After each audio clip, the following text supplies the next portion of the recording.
Pemirsa, sejumlah ruas jalan di Kota Langgur, Kabupaten Maluku Tenggara, Malra kembali dipalang.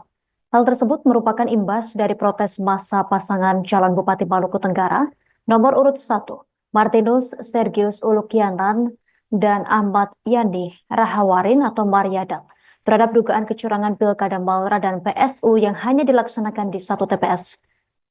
Pantauan tribunambon.com pada Rabu 4 Desember 2024, aksi palang jalan dimulai dari kawasan Auri menuju depan SMP Teresia.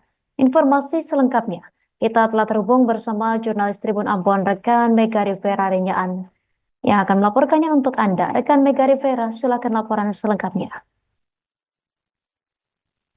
Baik, rekan Justina dan Tribuners, dapat kami laporkan dari Kabupaten Maluku Tenggara, Provinsi Maluku, bahwa blokade jalan dilakukan oleh massa pendukung pasangan calon nomor urut 1 Martinus Sergiana dan Ahmad Yani Rahawarin di beberapa ruas jalan di Kota Langgur, sehingga mengakibatkan aktivitas di Kabupaten Maluku Tenggara sempat lumpuh, sehingga arus lalu lintas harus memutar jalur alternatif yakni Desa Koser untuk bisa dapat sampai ke pusat kota Ohojang ataupun ke Kota Tual.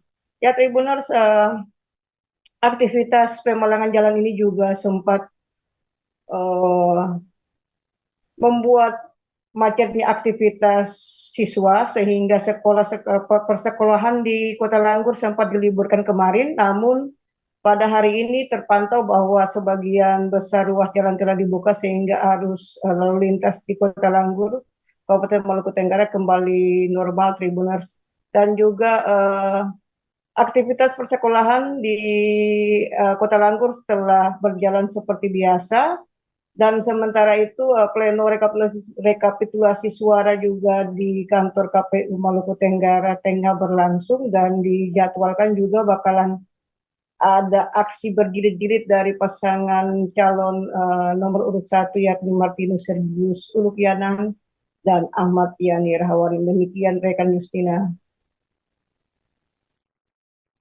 Terima kasih rekan Mega Rivera Renyaan, jurnalis Tribun Ambon, atas laporan dari Anda. Selamat beraktivitas kembali.